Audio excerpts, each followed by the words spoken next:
అదే RTV app వార్తల్ని క్షణాల్లో చదివే అవకాశం ఉంటుంది. ఒక న్యూస్ పేపర్, ఒక టెలివిజన్ ఛానల్ మీ చేతుల్లో ఎప్పుడూ ఉంటాయి. శ్రీరామకృష్ణయ్య గారి జయంతి సందర్భంగా మేమందరం కూడా ఘనంగా నివాళులు అర్పిస్తూ ఉన్నాం.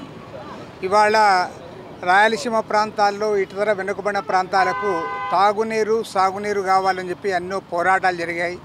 ఆ సందర్భంలో ఇవాళ అనేక ప్రాజెక్టులకు రూపకల్పన చేయడంలో కీలక పాత్ర పోషించిన వ్యక్తి శ్రీరామకృష్ణయ్య గారు. మరి ఇవాళ ప్రభుత్వాలు మేము కోరుతున్నది ఒక్కటే. ఈరోజు నిజంగా 1989లో ఈ ప్రాజెక్టులు ప్రకటిస్తే తెలుగంగా ముందే ప్రకటించారు. హంద్రీనీవా, గాలేరు నగరి, అదేవిధంగా వెలుగొండ ప్రాజెక్టులు ఇవన్నీ కూడా 1989లో ఎన్టీ రామారావు గారు ముఖ్యమంత్రిగా ఉన్నప్పుడు ఆ రోజున అడ్వైజర్గా శ్రీరామకృష్ణయ్య గారు రూపకల్పన చేసి ఈ ప్రాజెక్టులు ప్రకటించారు. 3 దశాబ్దాలు పూర్తయినా సరే ఈనాటి వరకు కూడా ఆ ప్రాజెక్టులు కంప్లీట్ కాలేదంటే పరిపాలకులందరూ కూడా దాన్ని గాలికి వదిలేస్తూ ఉన్నారు.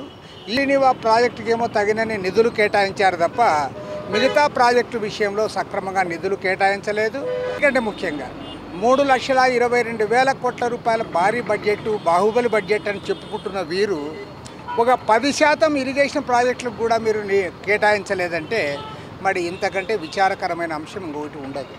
రాయలసీమ కరువు రైతు కోసం, రాయలసీమలో ఎండిపోతున్న భూముల్ని తడపడానికి కోసం నిరంతరం పాటుపడ్డ వ్యక్తి. ఈరోజు రాయలసీమలో అనేక సాగునీటి ప్రాజెక్టులకు రూపకల్పన చేసిన వాడు.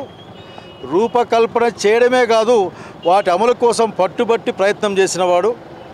వారిని రాయలసీమ ప్రజలందరూ ప్రాతకాలంలో స్మరించుకోవాలా. ఎట్లయితే సర్ ఆర్థర్ కాటన్ గోదావరి జిల్లాలో ఉంటాడో అందుకేమాత్రం తగ్గని విధంగా ఈ రోజున మన కోసం పాటుపడ్డ వ్యక్తి. రాయలసీమ భూములకు నీళ్లు రావాల్సిన అవసరం ఉంది. దానికోసం ఖచ్చితంగా మేము కృషి చేస్తామని, పెద్దల నాయకత్వంలో పనిచేస్తామని తెలియజేస్తాం.